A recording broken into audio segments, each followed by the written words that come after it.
All right, it looks to be live, and I see sending data. Okay, cool. Howdy, folks. Welcome to Happy Tech weekly live call. We are actually testing out Restream this time because we want to be able to publish to multiple different sources. So, see how it goes. It looked promising. I don't see us live on Instagram. You don't see us live on Instagram? Okay, let me see if it's coming on Substack then. I see us on Substack, yeah. Okay, you see us on Substack, but not. So do you see us on happytech.space on Instagram? Yeah, on Instagram, happytech.space, yep. And you're not seeing it live. No, maybe I need to open it in a Let me different see. window. Oh, do I have to click go? Oh, I have to click go live on Instagram. Okay, how about now? So, anyone who joined us, we're testing out how to go live on Substack and Instagram right now using Restream. Oh, yeah, I see Okay. Instagram. I'm actually gonna close Instagram myself because it's churning really badly. But I'll keep Okay, the. yeah, I see us on Instagram. Let me click Ah, into it looks it. like Substack is good. Oh, yeah, looks like Instagram is also good. Cool. Well, Okay, welcome, why folks. don't you, yeah, why don't you kick us off and then I'll come back in a second. Okay, so we want to talk about some things today that are a little less AI focused because we feel like we do a lot of that. The first one is a question that I saw, which was why shouldn't I reuse my password in other places? And it's a reasonable question.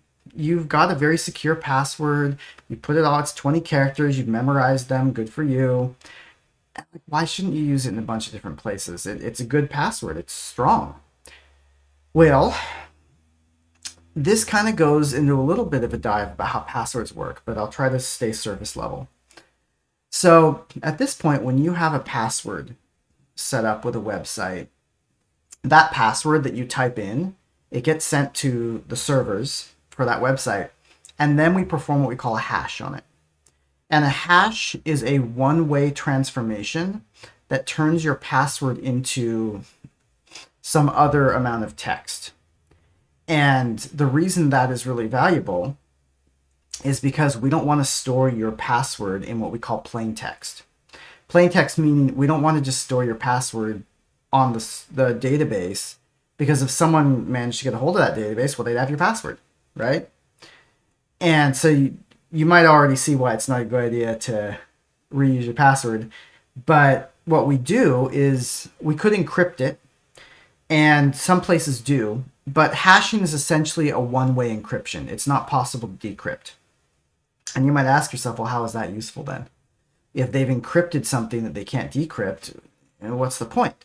Well, because when you're typing in your password, we have some very special information. If you have encrypted text that I've encrypted and I've sent to you, you don't know what that text is. And you have no way of knowing what it is unless you decrypt it. That's kind of how encryption works. For passwords, though, the company that you are giving your password to, it doesn't actually need to know what that password is. I know that sounds odd. Stay with me here, though. When you type in your password to log in, what we essentially do on the server is we rehash your password. So we re-encrypt what you just entered and we compare it to what's in the database. And if it's the same password, the two encryption pieces of encrypted data should be the same. So in that case, we actually don't need to decrypt it. And the reason this is really powerful is because if someone actually gets a hold of that password database, like let's say there's a hack or some company just gets bought by someone unscrupulous or an old hard drive gets sold that wasn't wiped properly, they don't actually have your password. They have a password hash, which is encrypted and cannot be decrypted. That's kind of the whole point of it. There's actually no real way to decrypt a password hash. Whereas if you actually had an encrypted password that could be decrypted, then it could be decrypted. There's ways to break encryption algorithms that are kind of expensive, but they are doable. So what do people do? Well, what we do is there's a number of methods. The most common is a brute force or dictionary attack. And so a dictionary attack is basically they just have a list of common passwords and they hash those passwords. They encrypt those passwords and compare it against your encrypted password. And if there's a match, hey, they know your password now. So it's expensive to do this. But let's say that you signed up for a sleazy file sharing website 10 years ago. You put your password into it. You said that's a good password. And that company got hacked 5 years later, and they didn't even notice because they're so bad at their security. Well, that hacker has now had 5 years to attempt to decrypt all those passwords just by brute forcing them. And as computers get better and better, it's easier and easier to do this. It takes less and less time. There are technologies to help with that, but they've had 5 years now to do this. Chances are they've probably figured out a good amount of passwords. And they also know your email. So then what they do is they actually go to every other single major service out there, Gmail, Amazon, banks, anything, and they try that email and that password. They know your email and they know what your password was because they cracked that hash. So now they're going to try that. And if you use that password somewhere else, they've got in, right? They're in. They're in your system. They're in your bank. They're in your Amazon, places you don't want them to be. And so that's why even with all the security out there, it's really recommended that you absolutely do not reuse your password. The only thing, and I will say, I actually do reuse one password. It's on my physical devices. And that's the only thing I use it for. And that's just because I have to actually type that password to get into the devices every time. And so it's helpful to remember it. If you are already in my house picking up my laptop, if you have physical access to a laptop, you can get into it, even if it's password protected. The password's not going to help you there. So it's not ideal, but sometimes you have to. But for internet sites, things that you can access remotely, you should never use the same password, and that's why. How we doing, Fi? I keep talking too. Um, there's a combination. So dictionary attacks are kind of useful because you can very easily check like 3 million passwords. Oh, yes, it is. You're absolutely right. My logo is always backwards. All right, let's see. Let me see here. We better switch that. There we go. Well, our first couple reels will have a completely backwards logo. Oh my goodness. This is not right at all. Oh, because of this. And my glasses. You know what, also, the light's not on, too. Wow, you guys can tell I was really prepared for this stream. This is... Let's pop this out. Something is a little wrong with the view here. I have to change this. There we go.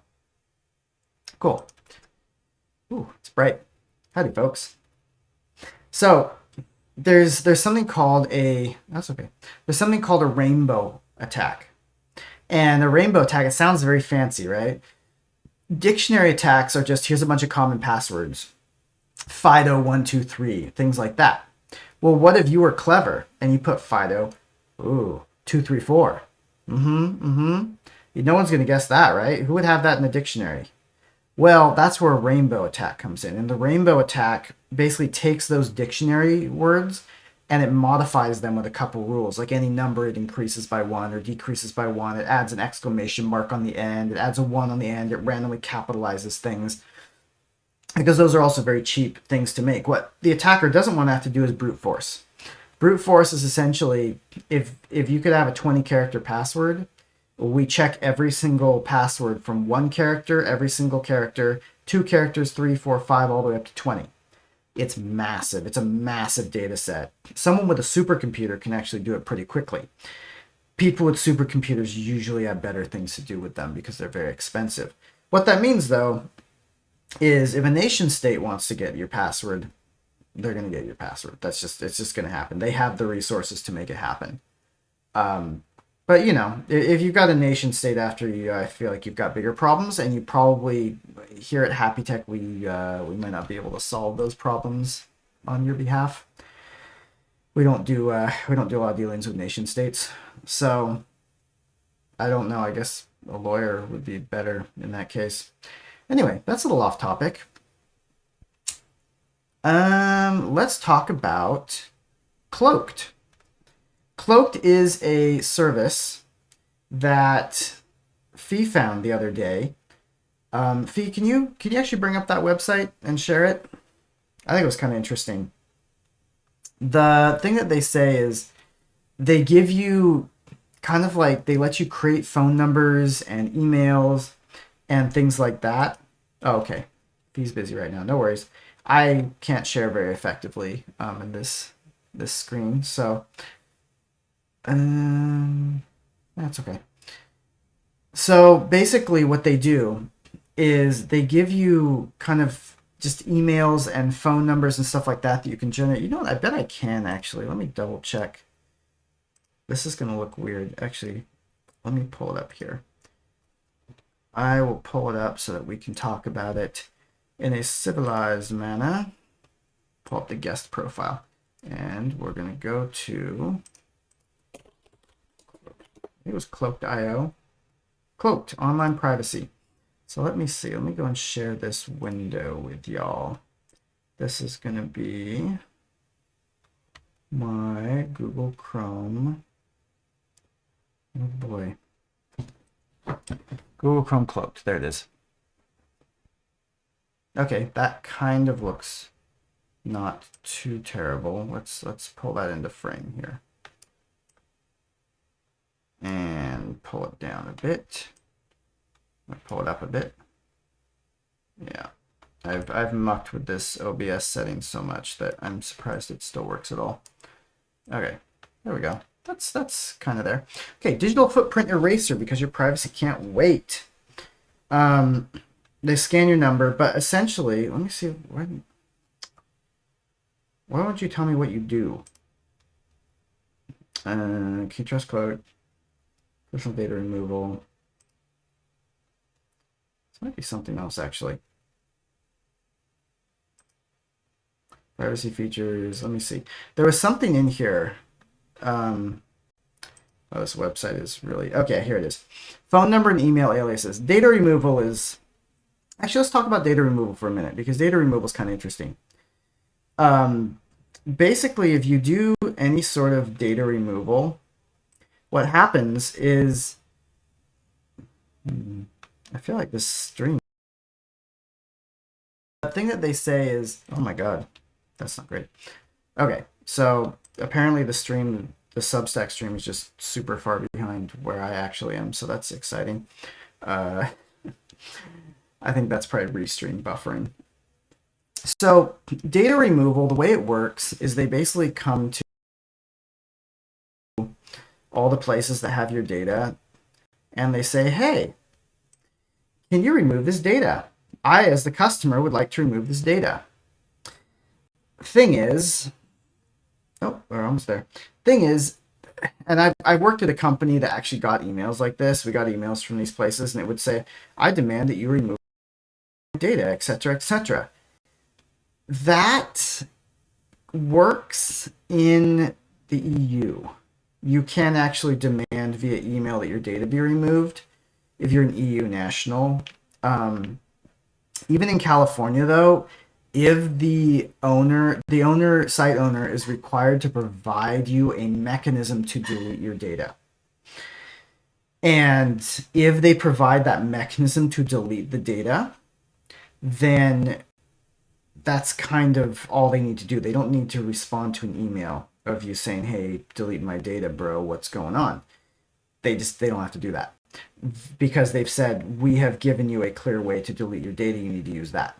And it's because they don't want to automate stuff like this. So just keep in mind that like data brokers like this, if they really are actually want to use your data, they're not going to get rid of it just because Cloaked asked. A lot of times it's actually, unless you sign some very specific paperwork, which can look very scary, companies like this are not actually even permitted to make that request on your behalf. Like I think they actually have to. Yeah, I don't know for sure, but they have to give you something. So anyway, it works for some places. Like there are definitely data brokers that will respond to this because by law they're required to do stuff, or they have agreements with this company. But this is the interesting thing to me is phone number and email aliases. Okay, so I actually have no idea how choppy this video is. I really don't. It's showing up very choppy on Substack, but that's also because my computer is just running flat out trying to get this stuff working. So that's fun. Um, oh yeah, everything's going haywire. Anyway, the interesting thing here to me is the phone number and email aliases. Okay, so phone number and email aliases are just kind of that, aliases. If you don't want to give your personal phone number to something, but you kind of have to get something done, what do? Someone's going to end up getting a hold of it, and they're just going to start doing whatever, calling you at all times, selling it to other people. That's no good. So a phone number and email alias helps because they're just basically giving you a fake phone number. Not really fake, right? But like you can kind of see here, Spotify.com, AgrooveTune.cloak ID, Amazon.com, buy some stuff. So these are just like you create different identities that create phone numbers and emails, and they will just proxy that stuff on your behalf, assuming they do it at all, right? And because they don't necessarily, in a lot of cases, you're never expecting anyone to call that phone number. You just need it to exist and be valid. Something to keep in mind there is it is actually not super difficult via various phone services to figure out where a phone number came from. And I don't mean like what country. I mean like it's not super hard to figure out where a phone number, like whether it came from a service like this. And so some companies will actually block those phone numbers. For example, when I worked at Slack, I worked on our two-factor system for a little while. There was a great scam actually that people did. I say great because it's brilliant, not because it wasn't bloody annoying to deal with. But essentially what would happen is in a certain number of countries in the world, they have problems with scam texts, right? So they're like, yeah, it's a pain in the ass to get these text messages. I don't want them. So in those countries, you can set it up with your phone provider that you actually get paid every time someone texts you. It's not a lot, right? It's like a couple cents, but it's still better than nothing. It discourages spam texts because they actually have to pay extra money to get a hold of you. Well, what some people did is they realized that if you log in with Slack, this is no longer the case. This actually doesn't work anymore because we patched it. So I can tell you about this. You could go in and request a download link to the Slack app. And that was because if you signed up for Slack, we wanted you to use the app on your mobile device because it's just a little bit, I mean, honestly, the mobile web version of the client doesn't work super well, and it's kind of hard to maintain. So the app is better just because it's more telemetry, right? So that you could get that text message sent to you, which meant you put in a number, and we sent you a text message with your domain.slack.com, and it would take you to the app download with a QR code. So someone figured out they could just spam that. They could just continuously click that link again. Obviously, they used a script to do it. But what essentially happened there is that every time we sent them a text message, they got like 5 cents, which means we paid an extra 5 cents to the provider who was sending text messages for us because they had to pay an extra 5 cents to the telecom company because this was set up.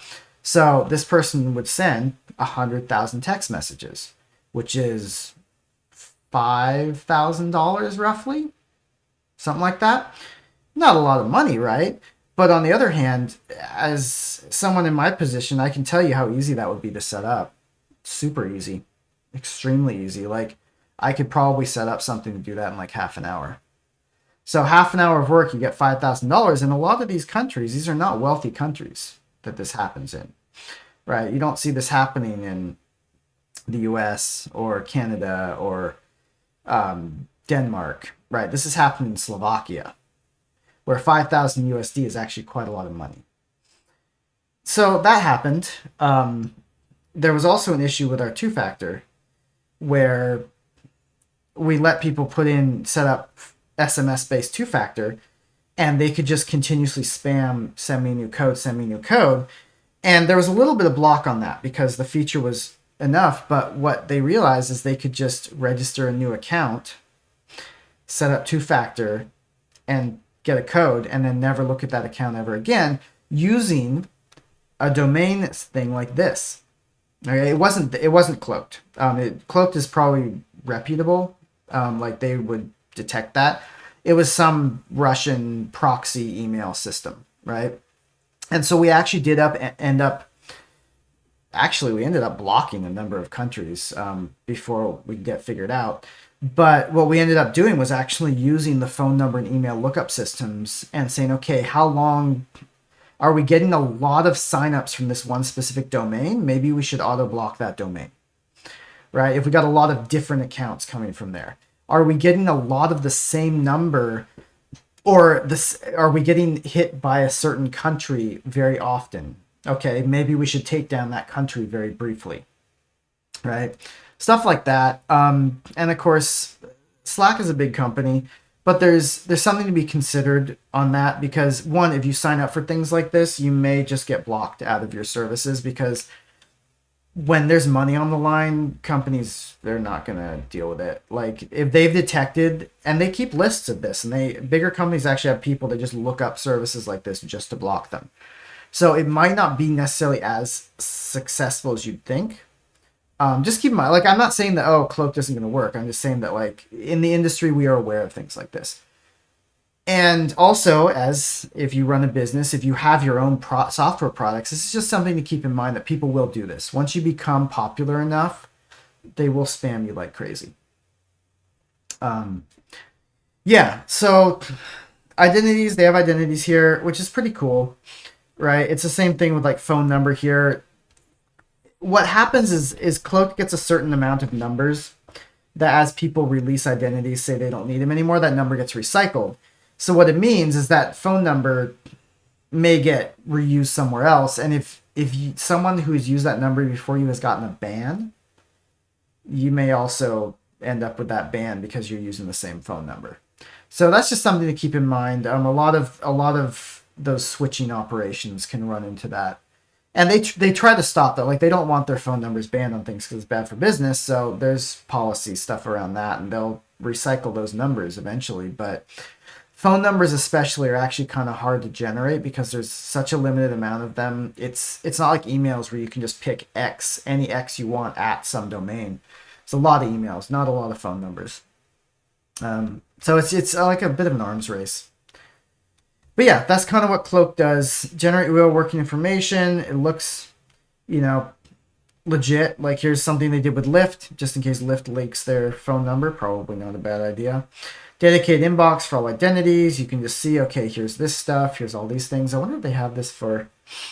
Call guard is nice. Yeah, so there's a bunch of good stuff on here. I just thought it was interesting that the aliases thing that they did.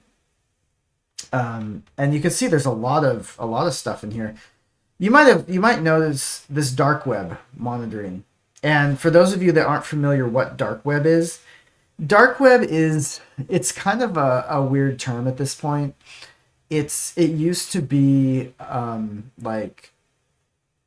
it used to mean something a little different. Like it started off being like, oh, this is where the crime is. It's the dark web. Ooh, and that's still, I think, the public consciousness. They see dark web, they think, oh, that's where all the criminals hide. But dark web is essentially any section of the internet that is not accessible to the public.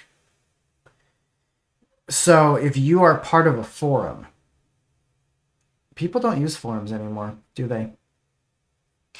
If you are part of a Reddit subreddit that is private and does not accept applications, that is technically dark web. I mean, it's kind of gray area there because... and the admins of Reddit can actually access it, but, your company's intranet web pages, if you work at a big enough company, they will have web pages that you have to be on a VPN to access. That's part of the dark web because the public can't access it, right? It's not there. So dark web does, like most criminal organizations are on the dark web, yeah, but the dark web itself is not a criminal organization. It's just the part of the internet that you can't get to. It's like you walk down someone's, like a neighborhood, and you look at someone's house, you say that's part of the dark housing project, right? That sounded really wrong. That's part of the blocked housing project. Let's go with that. That sounds better. You can't just go into someone's house. Maybe you can, but you're not supposed to. And so that's what the dark web is. When they do dark web and SSN monitoring, what they mean is they have found a bunch of websites where people who steal social security numbers and passwords and things like that post those spoils. Pastebin is a big one. Pastebin is technically not part of the dark web. But a lot of hacked passwords get pasted there just because the person that hacked them doesn't care about making money off of them and just wants to cause chaos, right? That's not actually dark web. Technically, that is part of the public internet. So they will actually monitor these sites and just say, okay, did your information show up in any of these known hacker communities or crime rings, that sort of thing? Because a lot of these places, if you do have the certain access to them, they just post stuff. You can just get a hold of it. And because they're just saying, hey, I found this thing, give me credit, give me cred, street cred for hacking the system. Here's the data. And so Cloaked will, and most places will do this. They'll monitor this because it's really cheap to do. Encrypted password manager is kind of nice. Yeah, this is interesting. AI defense, fight back against AI deepfakes and scams. We're not talking about AI right now, but kind of interesting, Anyway, so that's Cloaked, right? A bunch of interesting stuff about it. Let me see. Oh yeah, Kalshi. Kalshi is another thing that we wanted to talk about. Kalshi it's kind of interesting. It's kind of an interesting thing. Prediction market for trading the future. Hey, Rob. Yes. How's it So I going? sent in a test message on Instagram and a test message on Substack. I see it on Substack. Where do you see those? I am in the live chat live stream. I'll send you the link. But do you see those in the Substack app or are you seeing it in Restream? I haven't checked Restream. Let me see. My laptop Doesn't is Restream have this chat, like you can see all the chat in one place? Oh yeah, it does. That's right. I don't see anything. Try sending it again. Okay, hold on. I'm gonna call it Instagram test 2. Also, my computer is like melting right now, so I don't know how the Why? quality of this stream is going to be. It's just trying to do too much.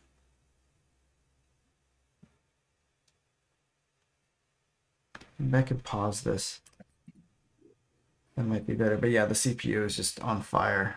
Yeah, I'm not seeing any chats here at all. That's interesting, though.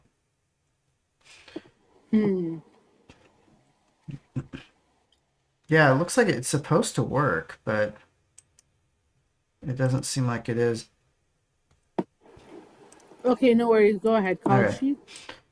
Yeah. How is the stream quality for you? Are you seeing jitter? Yeah, definitely a little bit. Okay, as long as it's a little bit, I'm okay. Like as long as it's not super bad.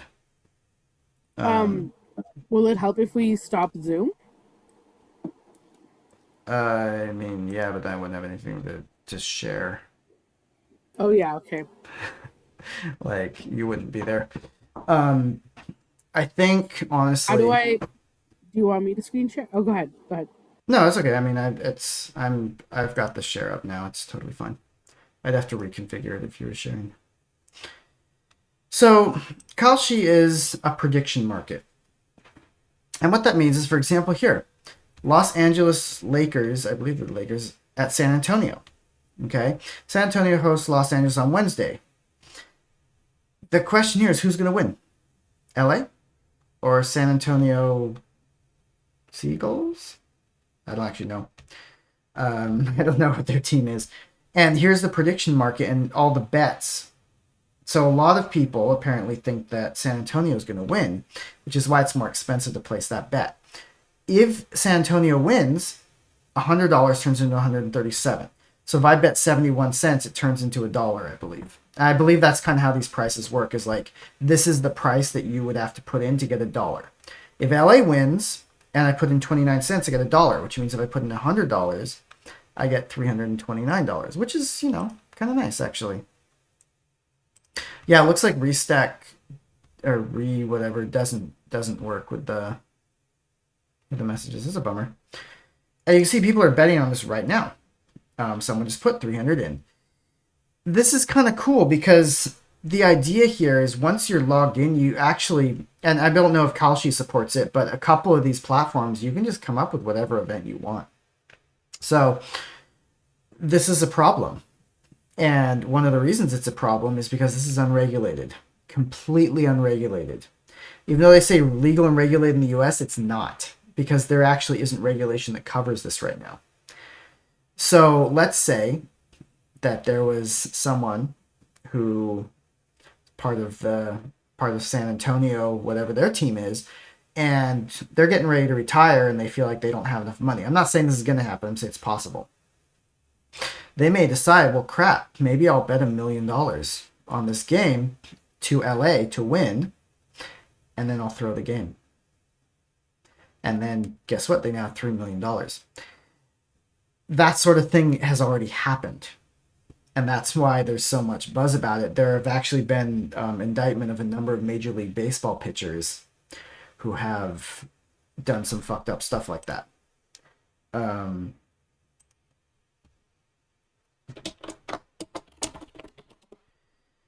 So that's kind of the idea behind this. And it's kind of fun though. Like you can look at a bunch of stuff. Like let's look at climate here. You know, I'm sure it'll load at some point. Like I said, my computer is really chugging right now. Okay, what's the highest temperature in Miami today? Right? 75 or below. It might get to be 75 or below in Miami, but most people think it's not gonna, right? So you could say which one of these you think and then, you know, put some money on it. And then it closes that market in 5 hours and they pay out. Now, most people, right? No offers. So what that means is that oh, this is a no. Interesting. People think that no, nobody's taking the yes. Like it's going to be this hot, and if someone took it, this person would make a lot of money. They got a lot of money. So you can see why no one's taking that, because why? New York, kind of about the same, right? Chicago, maybe a little bit more interesting. LA, a little bit more interesting, right? Because I think also the temperature is a little closer. So this is the kind of thing that people put up, right? So let's look at this. The yes, you're not going to make much money on that because the odds are pretty bad. And so you have to hope that someone comes and matches your bet. So this is like the house is not necessarily actually going to take your bet, right? That you're not betting against a house, you're betting against some other person in a lot of cases. And so if someone's going to take this bet and say, yeah, I think that this is going to be the lowest temperature in Chicago, and they're right, because that's a very small spread there, right? I guess neither of these people might be right. So maybe that's why it's yes, no. You could bet on either one of them, yes, no. If you're wrong, then you just lose a bunch of money, and someone gets a bunch of money here. So it's kind of fun. Tech and science, it's a way of almost like gambling on anything, any event. Best AI this month, Gemini or Grok? It's probably Gemini, honestly. Grok is pretty shit.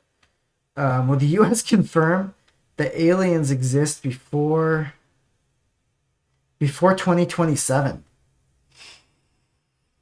You can see that's you don't gotta, and they do interest too. That's kind of cool, because if I put a bet on this, I'm waiting a whole year for that. So they offer a 3% interest on that money. It's fun. You can see why like people get into it. Oh, 12 cents, sure, I'll bet yes on that. They also have an API, this is kind of an interesting thing. If you're building a service, you can choose whether to make an API, because I'll tell you, if you get to be a service that's popular, someone's going to come up with an API for you, and you want to have control over that. This is a little bit of a tangent, but basically, they give you the ability to automatically do this stuff, which means you could hook this up to a script. You could hook this up to AI. You can see how that would be kind of interesting for people. Like you could have some system that reads the news constantly, and if it sees that the news gets to a certain point, it makes a certain bet. That could be kind of fun. Most of this is really, I don't worry too much about it, but if you are building your own service, it's something to consider because people like when developers can tweak stuff. It actually gives you bigger community in a lot of cases. Like look at WordPress. WordPress added the ability to do plugins, and people use that to just do wild stuff with WordPress. Like I mean, some crazy stuff. Um, yeah. Let's see. Oh yeah, go ahead, Fee.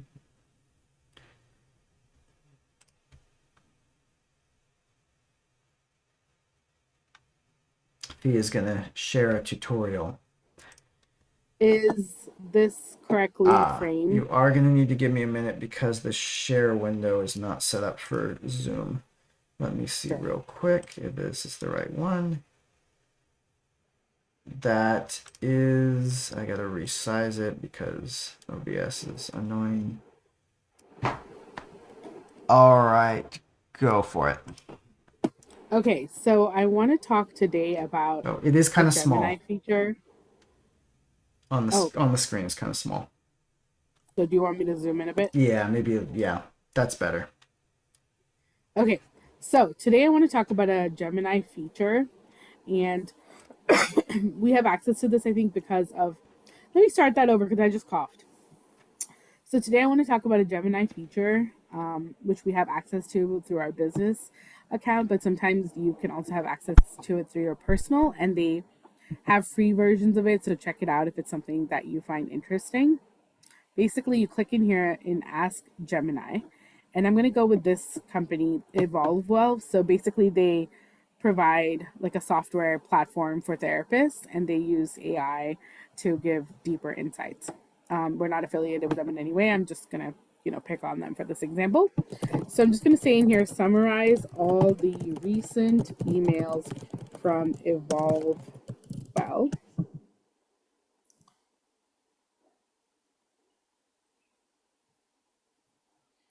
And here you go. So the recent emails from Evolve Well focus on their live Evolve Well journey session scheduled due to Alex King Harris's upcoming Vipassana retreat and general reminders for their weekly sessions.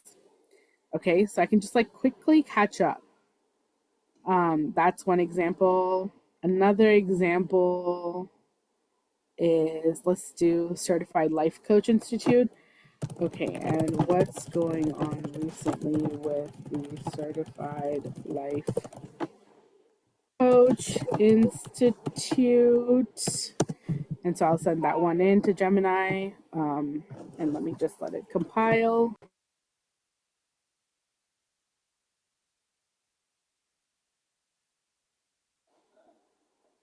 Primarily focus on promotions, a new blog post, and a year-end message.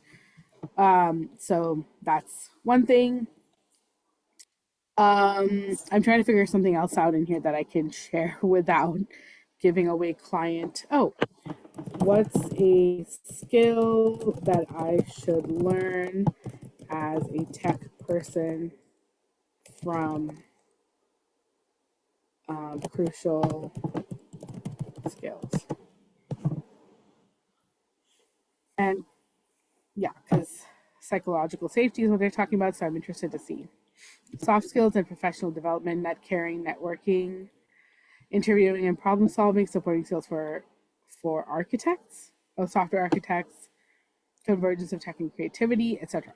So check this out. If you've been going back and forth with like somebody like a lawyer, for example, or you're going back and forth on something really complicated in your email with your co-founder or a client who has some sort of, medical issue that's going on right now, you can use this to quickly remind yourself without having to dig through all of your emails. And so hopefully that helps you with, making everything a little bit faster for yourself. And yeah, that's all I wanted to share about that today. And then I want to also go into something about Wix. Do we have time for that, Rob? Yeah, I think we got plenty of time. All right, let me get that loaded up.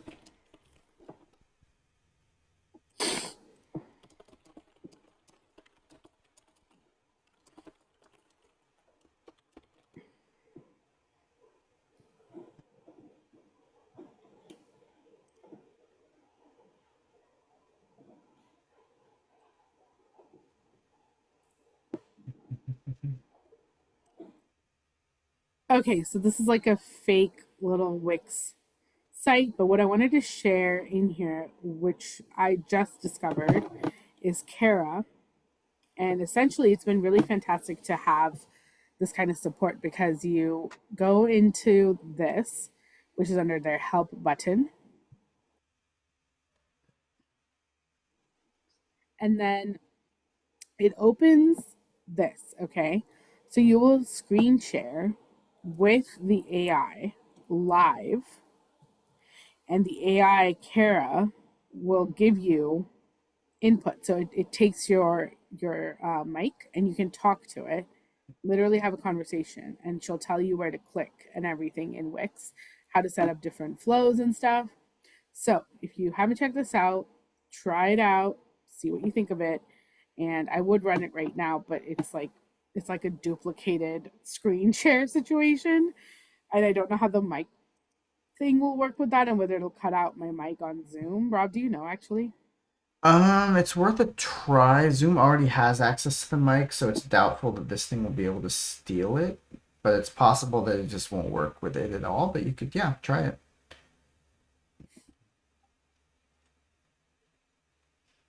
Oh, because you're presenting. Wait, can you repeat that, Kara? I can help you with tasks in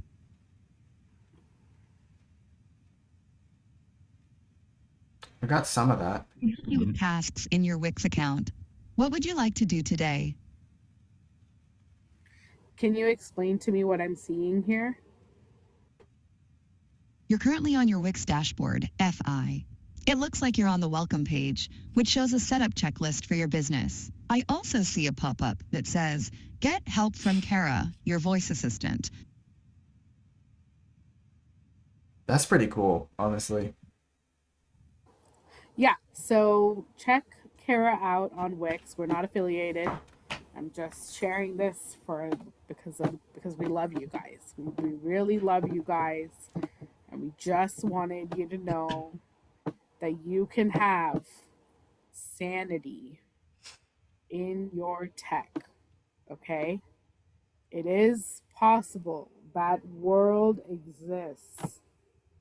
It's a bright place where we will all rejoice and eat cupcakes. You too can have happy tech. All right. Um, so I think the last topic we want to talk about was Spotify got scraped. That doesn't sound pleasant, right? It sounds like they got dragged across a parking lot or something. And the reason this was such a big deal for Spotify is basically some pirating software company got their entire, not probably not their entire, because there's a lot of stuff on Spotify, but they got a lot of songs off of Spotify in pretty good quality with no watermarks, that sort of thing, and they're probably gonna put them on BitTorrent or something like that. So I wanted to talk a little bit about what does it mean to get scraped and why should you, as a tech person, care? Maybe not, you're not a tech person, as a person who uses tech. So scraping is a technical term that refers to going onto a website and pulling data off of it in an automated fashion, usually in a way the website is not designed to work. So for Spotify, for instance, someone automated a system that was able to download their songs or possibly play the song and record it while it's being played. That's how I would do it if I was doing that sort of thing. And that's scraping. If you're doing it in a way that the website intends, like through an API or through some download portal, that's not usually called scraping because that's legitimate. And it technically could be called kind of scraping. There is also legitimate scraping where if someone says, look, my website has no API, but I need to get this information off of it anyway, and you have permission to do it, that's legal scraping. So what scraping, basically you go on a website and you automatically get information from it. So for example, if I went to Amazon.com and I searched for a specific term, and then I wrote some code that went through that entire search list and copied all those products, their descriptions, their prices, that sort of thing. And you can see someone might want to do that because of their price checking. Maybe they do it next week and see how those prices changed. They're trying to see how Amazon's taking over larger, or like not larger, how Amazon's taking over family brands or smaller brands with its own Amazon Basics, which is a thing that they're doing. So there are a lot of legitimate reasons to do it, but usually it's you're doing it without permission of the site's owner. I've actually done a couple of these in my early years with permission. In Santa Cruz, there was a tidal, I guess, watch where they went and collected and figured out how much bacteria was in the surf at a bunch of different beaches up and down the coast. And then they would put all that on their webpage for people to view. And the company I worked for was kind of socially active. And so they wanted to create a map, a Google map. And this was 18 years ago at this point. So that sort of thing wasn't actually that common. Nowadays, you'd be like, yeah, of course, on my Google map, there's just a layer that I can get this stuff. Yeah, but we basically built a Google map. And as part of that, every month I had this code that ran through their website, figured out where that data was kept, and stored it into a database so that we could put it as pins that were color coded and had information on them. And it broke all the time because they were hand coding their web page, and they just were not very consistent with it. But we had their permission to do this. Like, this is something that either our CEO had asked them, or they on their website somewhere said that, like, you can use this data however you want, sort of thing. So that was scraping for a legitimate use case that was permissible. A lot of times what you'll see happen is if you have your website, and this is where it matters for y'all. Let's say that you have a website and you have put your phone number on there or your email on there. There are systems and scripts that do nothing but just go across websites looking for things that look like phone numbers and emails and adding them to a database. And then you start getting scam calls and those emails and those phone numbers, and you think, wow, I didn't put this into any website. But you did. You put it on your own website as just text. And that's why you used to see way back in the day, someone would put their email as first and then the word at rather than the letter at. And of course, it's really easy for scripts to find that at this point. But on top of that, let's say that you are a coach and you have a class online. Someone signs up for that class. If your website is not protected in the right way, and most of the online coaching platforms already do this, but if you just have a bunch of videos there, someone's going to scrape those videos if they're good, right? If they're actually really good, they're going to scrape those videos and they're going to sell them for cheaper, or they're going to give them away for free. Maybe you can just give them to your friends and family. Maybe they'll actually sell them. So this can happen, right? And modern web browsers have a lot of stuff to stop this. For example, if they detect the screen is being recorded, like if you try to record Netflix, right? Netflix will detect the screen is being recorded and it will stop displaying the video. That is something that modern browsers can do. And so there's ways around that as well. Honestly, there's ways around all this stuff for someone that is dedicated enough. But what this means is that you want to make sure that if you have content that you don't want just anyone to get a hold of, and it is behind a paywall, that you're using the right protection systems. You're using software platforms that know how to protect that data from being illegally copied very easily. And for your personal information, if you put it anywhere, someone's going to scrape it, someone's going to get a hold of it, and they're going to put you on a list, and then you're going to need to go talk to Cloaked Privacy to get off of that list. Yeah. It's interesting stuff. This is kind of what I do on it. Not that I scrape stuff on a day-to-day, but a lot of my work involves figuring out how to both do these things and how to stop these things. Because if you know how to do data scraping, then you can figure out how to prevent it as well, or at least make it harder. So if that's something that you're interested in doing, reach out to us. It's not something that we necessarily specialize in, but it's something that we can figure out easily enough to help you out if you need it, or at least give you some pointers of new directions you can go in. Yeah. I think that's all the topics that we discussed before. Fee, do you have anything else you want to talk about?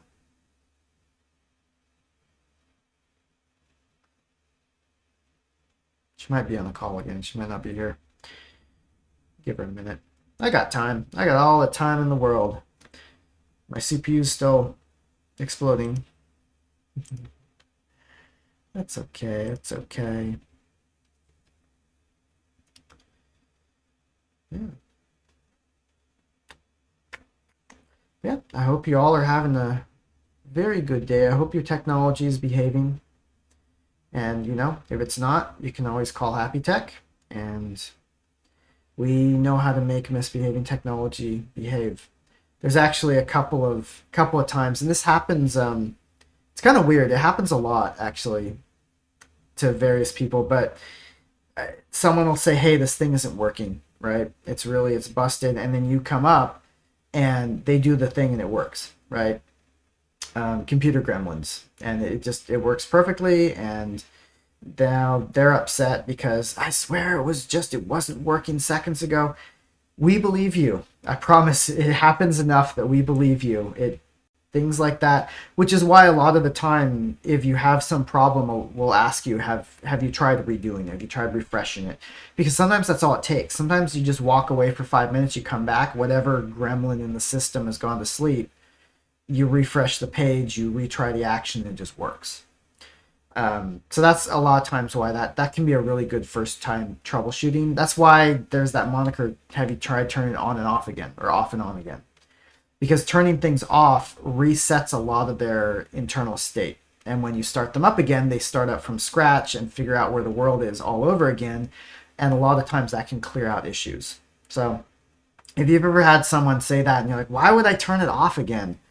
Another point on that, if you take your phone and you just push that power button on the side and it goes blank, that is not turning it off at all.